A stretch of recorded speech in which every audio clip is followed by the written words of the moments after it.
안녕하세요. 동국대학교 안영찬 교수입니다. 동국대학교 120주년 기념 120시간 특강에 오신 여러분 모두 환영합니다. 본격적인 강의에 앞서 간단한 안내 말씀 드리겠습니다. 먼저 본 강의는 매주 금요일 저녁 7시부터 10시까지 진행되는 오프라인 특강의 맛보기 버전의 영상 강의입니다. 그러니 오늘 이 영상 강의를 들으시고 혹시 오프라인 특강에 관심이 생기신 분들은 언제나 환영이니 편하게 연락 주시길 부탁드립니다. 동국대학교 구성원이라면 누구에게나 열려있고 심지어 무료 특강이니 많은 참여 부탁드립니다. 그럼 저는 매주 금요일 동국대학교 강의실에서 기다리고 있겠습니다. 그럼 오늘 수업을 시작해 볼까요? 다들 준비되셨지요? 자, 시작합시다. 오늘은 동국대학교 120주년 기념 특강 30번째 시간으로 생성형 AI 두 번째 주제인 프롬프트는 질문 설계라는 내용을 함께 공부하겠습니다. 지난 시간에는 생성형 AI 시대의 첫 번째 과제인 업무 분해를 다루었습니다. 직무 전체를 AI에게 맡기는 것이 아니라 직무 안의 과업을 하나씩 분해하고 자동, 보조, 사람 영역으로 나누어야 한다고 했습니다. 이제 그 다음 단계가 필요합니다. 보조 영역에서 AI와 어떻게 협업할 것인지 설계해야 합니다. 그 핵심 도구가 프롬프트입니다. 프롬프트는 단순한 질문이 아니라 AI와 인간이 협업하기 위한 설계도입니다. 이 내용이 필요한 이유는 많은 사람들이 생성형 AI를 사용하면서 왜 내 질문에는 엉뚱한 답이 나올까를 경험하기 때문입니다. 문제는 AI 자체가 아니라 질문의 설계에 있는 경우가 많습니다. AI는 강력하지만 잘못된 질문에는 잘못된 답을 돌려줍니다. 같은 AI라도 프롬프트가 달라지면 결과 품질은 완전히 달라집니다. 또한 한 번의 질문으로 끝나는 것이 아니라 반복해서 개선하는 습관이 역량이 됩니다. 좋은 프롬프트는 AI에게 더 많은 말을 시키는 기술이 아닙니다. 내가 원하는 결과의 조건을 명확히 설계하는 기술입니다. 오늘의 핵심 질문은 3가지입니다. 첫째, 좋은 프롬프트란 무엇인가입니다. 목표, 제약, 출력 형식을 갖춘 구조화된 질문의 조건을 이해해야 합니다. 둘째, 어떻게 검증하고 개선하는가입니다. AI 결과물을 그대로 받아들이지 않고 정확성, 관련성, 형식 적합성, 활용 가능성 기준으로 평가하며 반복 개선해야 합니다. 셋째, 실제 업무에 어떻게 적용하는가입니다. 오늘은 프롬프트 시트 10개를 직접 완성해 현장에서 바로 사용할 수 있는 형태로 만드는 것이 목표입니다. 좋은 질문을 설계할 수 있을 때 생성형 AI는 단순한 답변 도구가 아니라 업무 파트너가 됩니다. 전체 흐름은 5부분입니다. 먼저 프롬프트 구조, 목표와 제약과 출력의 3요소 프레임, 토큰과 컨텍스트 윈도우, 역할 부여, 검증 질문, 반복 개선 루프를 다룹니다. 이어서 교육, 의료, 법률, 마케팅, 코딩 보조, 콘텐츠 창작 현장의 사례를 보겠습니다. 그 다음 코스타 프레임워크, 체인 오브 소트 기법, 퓨샷 프롬프팅, 역할 전환 기법, 메타 프롬프트, 프롬프트 라이브러리 구축 전략을 살펴봅니다. 이후 프롬프트 시트 10개를 작성하는 실습으로 연결하고 마지막에는 핵심 요약과 90일 실행 과제, 참고 자료와 다음 학습 주제를 정리하겠습니다. 첫 번째 핵심 개념은 프롬프트입니다. 프롬프트는 AI 모델에게 전달하는 입력 텍스트 전체를 의미합니다. 단순한 질문이 아니라 역할, 맥락, 지시, 예시, 출력 형식까지 포함하는 복합적 커뮤니케이션 패키지입니다. 인간 동료에게 업무를 부탁할 때를 생각해 보십시오. 보통 보고서 써달라고만 말하지 않습니다. 어떤 보고서인지, 누가 읽는지, 왜 필요한지, 어떤 자료를 참고해야 하는지, 분량은 어느 정도인지, 표현 톤은 어떠해야 하는지 설명합니다. AI에게도 동일한 수준의 명확한 지시가 필요합니다. 프롬프트는 의도, 맥락, 형식의 합산입니다. 두 번째 핵심 개념은 프롬프트 3요소입니다. 좋은 프롬프트에는 목표, 제약, 출력이 반드시 들어가야 합니다. 목표는 AI가 달성해야 할 최종 결과입니다. 무엇을 만들어야 하는가가 명확할수록 방향이 선명해집니다. 제약은 범위, 금지사항, 조건입니다. 무엇을 하면 안 되는가를 분명히 할 때 결과가 실제 업무에 맞아집니다. 출력은 결과물의 형식, 길이, 구조입니다. 어떤 모양으로 나와야 하는가를 지정하면 활용성이 크게 올라갑니다. 목표만 있으면 결과가 넓게 퍼지고 제약만 있으면 결과가 좁아질 수 있습니다. 목표는 방향을 만들고 제약은 품질을 만들며 출력은 활용성을 만듭니다. 세 번째 핵심 개념은 토큰과 컨텍스트 윈도우입니다. 토큰은 AI가 텍스트를 처리하는 기본 단위입니다. 영어는 약 4글자, 한국어는 약 2글자에서 3글자가 한 토큰으로 처리될 수 있습니다. GPT-4 기준으로 최대 12만 8천 토큰을 한 번에 처리할 수 있습니다. 컨텍스트 윈도우는 AI가 기억할 수 있는 대화의 범위입니다. 이 범위를 초과하면 초기 내용을 잊어버릴 수 있으므로 긴 작업일수록 핵심 정보를 반복해서 상기시켜야 합니다. 너무 짧은 프롬프트는 토큰을 아끼지만 맥락이 부족해 품질이 낮아질 수 있고 과도한 프롬프트는 불필요한 정보 과부하로 혼란을 만들 수 있습니다. 네 번째 핵심 개념은 역할 부여입니다. AI에게 특정 역할을 부여하면 해당 도메인의 어휘, 논리, 관점으로 응답할 가능성이 높아집니다. 초등학생도 이해할 수 있게 설명하는 교사라고 지정하면 쉬운 언어와 비유가 많아집니다. 비즈니스 분석가 관점이라고 지정하면 데이터 기반의 구조화된 인사이트가 나옵니다. 시니어 파이썬 개발자라고 지정하면 최적화된 코드와 ESG 케이스 고려가 강화됩니다. 역할은 막연할수록 약하고 구체적일수록 강합니다. 10년 경력의 UX 디자이너처럼 연차, 전문 분야, 관점까지 명시하면 같은 질문에도 훨씬 전문적인 답변을 얻을 수 있습니다. 다섯 번째 핵심 개념은 검증 질문입니다. 좋은 프롬프트 설계만큼 중요한 것이 결과물을 검증하는 능력입니다. AI의 응답을 무비판적으로 수용하지 않고 네 가지 기준으로 평가해야 합니다. 첫째는 정확성입니다. 사실 관계가 맞는지, 할루시네이션이 없는지, 출처 확인이 가능한지 봐야 합니다. 둘째는 관련성입니다. 내가 원하는 주제와 범위에 집중했는지, 불필요한 정보가 포함되지 않았는지 확인해야 합니다. 셋째는 형식 적합성입니다. 지정한 표, 목록, 제이슨 같은 출력 형식을 준수했는지 봅니다. 넷째는 활용 가능성입니다. 결과물을 최소한의 편집으로 실제 업무에 바로 쓸 수 있는지 판단해야 합니다. 여섯 번째 핵심 개념은 반복 개선 루프입니다. 최고의 프롬프트는 처음부터 완벽하지 않습니다. 전문 프롬프트 엔지니어도 평균 3번에서 5번의 반복을 통해 더 나은 결과를 얻습니다. 반복 개선은 실패가 아니라 정상적인 설계 프로세스입니다. 먼저 목표, 제약, 출력을 포함한 첫 번째 프롬프트를 작성합니다. 그 다음 AI에 입력해 결과를 받습니다. 이후 정확성, 관련성, 형식 적합성, 활용 가능성 기준으로 평가합니다. 마지막으로 부족한 부분을 수정하고 보완하여 다음 버전을 작성합니다. 좋은 프롬프트는 한 번의 문장이 아니라 대화의 흐름입니다. 첫 번째 사례는 교육 현장의 개인 맞춤형 학습 설계입니다. 서울 소재 고등학교 수학교사는 학생별 오답 패턴을 분석해 맞춤형 문제를 생성하는 프롬프트를 개발했습니다. 처음에는 수학 문제 만들어 달라는 식의 약한 요청이었습니다. 결과는 무작위 수준의 문제였고 반복 편집이 필요했으며 실용성이 낮았습니다. 개선된 프롬프트는 고등학교 1학년 수학 2차 방 정식 단원, 판별식 개념 오류 학생 대상, 난이도 중 5문항, 각 문항 풀이 힌트 포함, 표 형식이라는 조건을 포함했습니다. 대상, 단원, 오류 유형을 명시하자 즉시 사용할 수 있는 맞춤 문제지가 생성되었습니다. 교육 프롬프트의 핵심은 누구를 위해 무엇을 왜 만드는지 분명히 하는 것입니다. 두 번째 사례는 의료 분야의 환자 설명 자료 자동 생성입니다. 미국 클리블랜드 클리닉 사례처럼 의사들은 복잡한 진단 결과를 환자가 이해할 수 있는 언어로 변환하는데 GPT-4를 활용할 수 있습니다. 핵심은 의학 용어 없이 중학교 2학년 수준의 언어로 불안을 최소화하는 톤으로라는 제약 조건입니다. 이런 제약은 단순한 문체 선택이 아니라 품질 보증 장치입니다.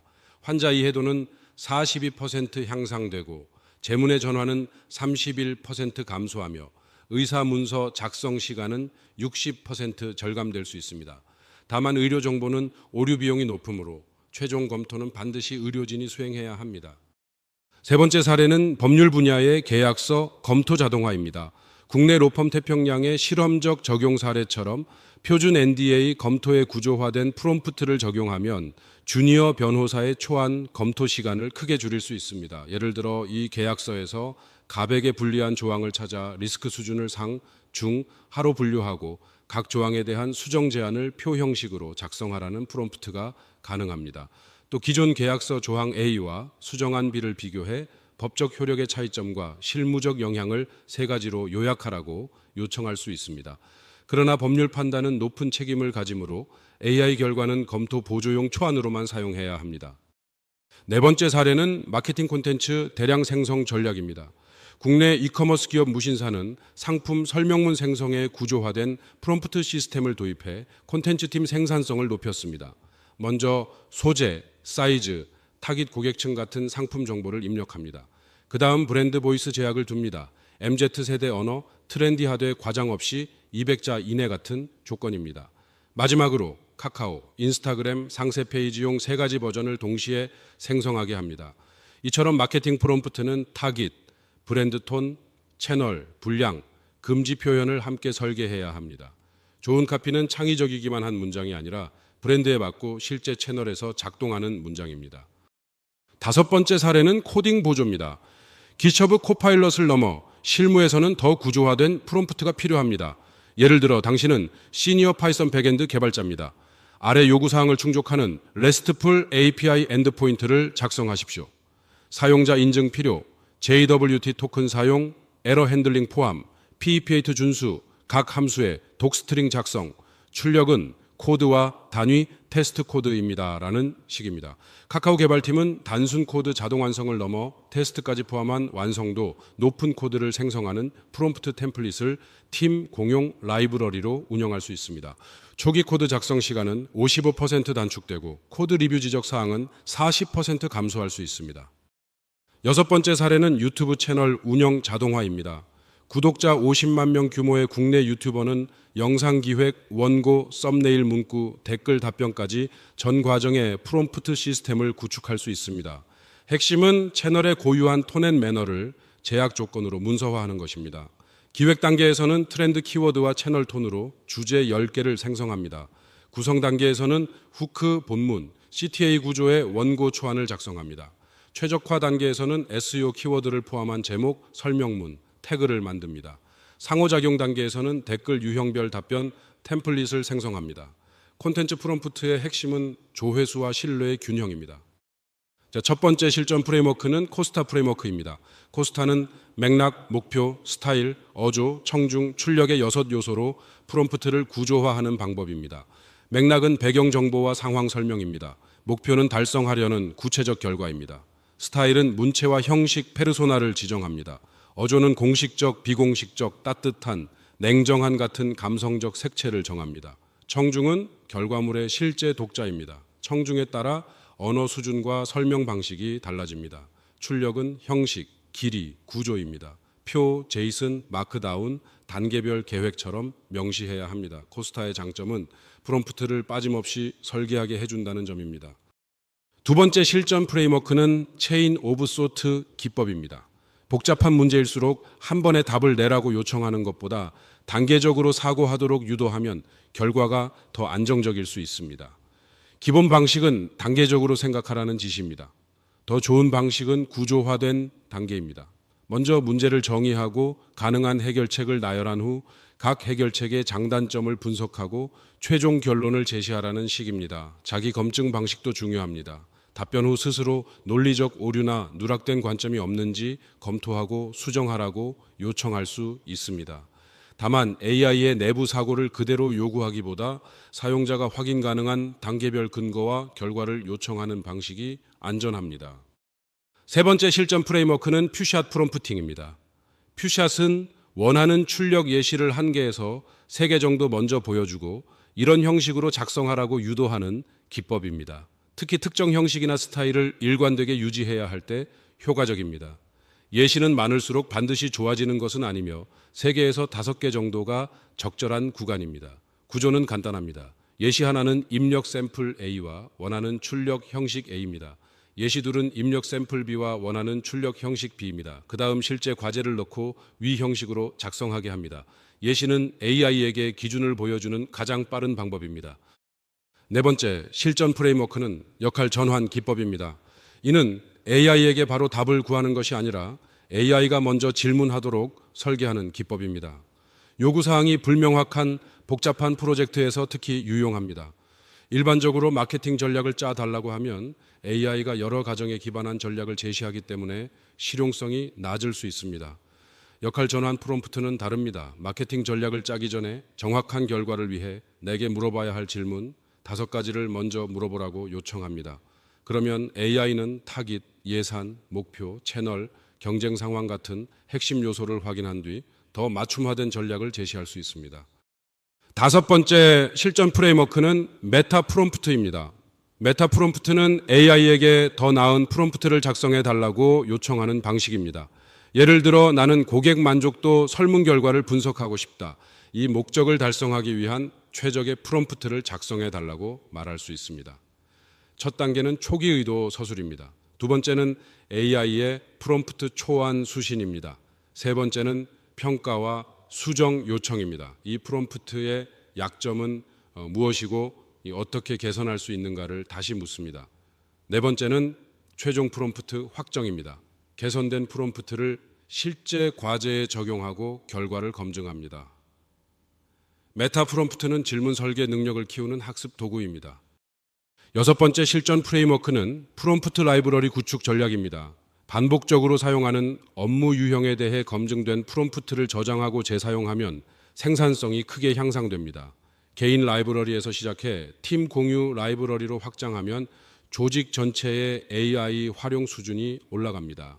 첫째, 카테고리 분류가 필요합니다. 문서, 코딩, 분석, 창작, 회의 준비, 번역과 현지화 같은 업무 유형별 폴더를 구성합니다. 둘째, 버전 관리가 필요합니다. 개선 이력을 날짜와 함께 기록합니다. 셋째, 팀 공유가 필요합니다. 노션이나 컴플루언스 같은 협업 도구에 업로드해 함께 개선합니다. 라이브러리는 단순 저장소가 아니라 조직의 AI 업무 지식입니다. 이제 프롬프트 시트 실습으로 들어갑니다. 오늘은 10개의 프롬프트 시트를 직접 작성합니다. 각 시트는 실제 업무 상황을 기반으로 하며 코스타 프레임워크를 적용합니다. 시트 형식은 목표, 맥락, 제약, 출력 형식, 역할 부여, 검증 기준의 6개 항목입니다. 시간 배분은 3단계입니다. 첫 번째부터 세 번째 시트는 교수자 가이드에 따라 함께 작성합니다. 네 번째부터 7번째 시트는 짝 활동으로 작성합니다. 8번째부터 10번째 시트는 개인 심화 실습으로 작성합니다. 완료 기준은 명확합니다. AI에 입력했을 때 수정 없이 사용할 수 있는 결과물이 나와야 합니다. 처음 3개의 시트는 함께 작성합니다. 첫 번째는 업무 이메일 작성입니다. 거래처에 납기 지연을 정중하게 통보해야 하는 상황을 두고 목표, 제약, 출력을 함께 채웁니다. 두 번째는 보고서 요약입니다. 50페이지 시장조사 보고서를 임원 보고용 한 페이지로 압축하는 과업이며 퓨샷 예시 활용법을 연습합니다. 세 번째는 아이디어 발산입니다. 신규 서비스 네이밍, 브레인스토밍 상황에서 역할 부여와 제약 조건 설정으로 방향성 있는 아이디어를 생성합니다. 이 3가지 유형은 대부분의 직장인에게 자주 발생하는 업무입니다. 핵심은 바로 쓸 수 있는 형식과 검증 기준을 함께 설계하는 것입니다. 다음 4개의 시트는 짝 활동으로 작성합니다. 네 번째는 데이터 해석입니다. 엑셀 데이터를 분석하고 인사이트를 추출하는 프롬프트를 만듭니다. 다섯 번째는 SNS 콘텐츠입니다. 인스타그램과 링크드인용 채널별 맞춤 게시물을 생성합니다. 여섯 번째는 번역 및 현지화입니다. 단순 번역을 넘어 문화적 맥락까지 반영하도록 설계합니다. 7번째는 회의 준비입니다. 주제와 참석자, 정보를 바탕으로 아젠다, 예상 질문, 준비 자료를 생성합니다. 한 사람이 작성하면 다른 사람이 정확성, 관련성, 형식 적합성, 활용 가능성 기준으로 평가합니다. 서로의 관점을 교환할 때 프롬프트는 더 강해집니다. 마지막 3개의 시트는 개인 심화 실습입니다. 8번째는 자유주제 A입니다. 자신의 전공 또는 현재 직무에서 가장 반복적으로 수행하는 업무를 선택해 프롬프트를 설계합니다. 9번째는 복합 문제 해결입니다. 단일 답변이 아니라 여러 단계로 나누어 해결해야 하는 복잡한 문제의 체인 오브 소트 구조를 적용합니다. 10번째는 발표용 마스터 프롬프트입니다. 강의 후 팀원들에게 공유할 수 있는 최고 품질의 프롬프트를 만듭니다. 이 시트가 프롬프트 라이브러리의 첫 번째 아이템이 됩니다. 마지막 3개는 지금까지 배운 모든 기법을 통합해 가장 높은 완성도를 목표로 해야 합니다. 모든 시트는 표준 템플릿을 기반으로 작성합니다. 첫째, 역할입니다. AI에게 부여할 전문가 페르소나를 적습니다. 구체적일수록 좋고 연차와 전문 분야까지 포함할 수 있습니다. 둘째, 목표입니다.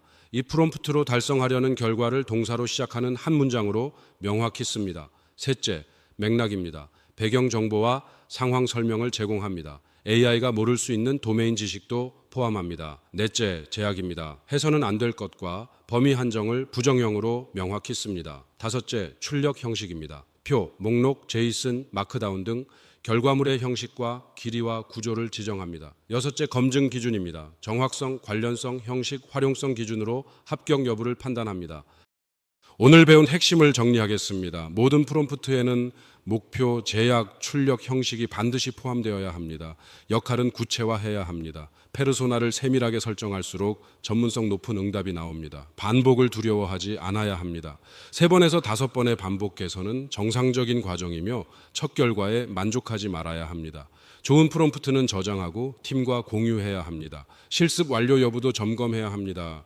코스타 6요소를 이해했는지, 프롬프트 시트 10개를 완성했는지, 각 시트를 실제 AI에 입력해 결과를 확인했는지, 노션이나 문서 도구에 라이브러리 초안을 만들었는지 확인해야 합니다. 90일 실행 과제는 3단계입니다. 1일부터 30일까지는 습관 형성입니다. 매일 업무 중 발생하는 프롬프트 요구 상황에 코스타 프레임을 적용합니다. 하루 최소 1개의 프롬프트를 라이브러리에 추가해 30개 프롬프트 라이브러리 구축을 목표로 합니다. 30일부터 60일까지는 심화 실험입니다. 체인 오브 소트, 퓨시앗, 역할 전환, 메타 프롬프트를 각 업무 유형에 순환 적용합니다. 동일 과제의 2가지 이상의 기법을 비교 실험하고 팀원 1명에게 자신의 베스트 프롬프트 시트를 공유합니다. 60일부터 90일까지는 팀 시스템화입니다. 부서 공용 프롬프트 라이브러리 구축을 제안하고 월간 프롬프트 리뷰 세션을 운영하며 90일 성과를 측정해 사례로 공유합니다. 마지막으로 참고 자료와 다음 학습 주제를 확인하겠습니다. 공식 자료로는 오픈AI 프롬프트 엔지니어링 가이드와 구글 프롬프트 디자인 전략을 참고할 수 있습니다. 국내 자료로는 네이버 하이퍼클로바, 엑스 프롬프트 가이드, 카카오 AI 리포트 2025, 한국전자통신연구원 AI 윤리 가이드라인을 볼 수 있습니다. 다음 강의는 생성형 AI 3번째 주제인 멀티모달과 업무 자동화입니다. 텍스트를 넘어 이미지, 음성, 영상, 문서, 표를 함께 다루는 멀티모달 AI 활용을 배웁니다. 사전 과제는 오늘 만든 프롬프트 시트 10개 중 하나를 선택해 이미지, 음성, 영상 중 하나로 확장할 수 있는지 생각해 오는 것입니다. 좋은 결과는 좋은 질문에서 나오고 좋은 질문은 목표와 제약과 검증 기준을 갖춘 설계에서 나옵니다. 감사합니다. 어떠셨나요? 유익하셨나요? 유익하셨다면 유튜브 채널 좋아요, 구독, 알림 설정 한 번씩만 부탁드리겠습니다. 더욱 방대한 고급 정보를 얻고 싶으시다면 앞서 오프닝에서 언급했듯이 120시간 특강 현장 오프라인 강의에 참석해 보시는 것을 추천드립니다. 조만간 또 뵙겠습니다. 감사합니다.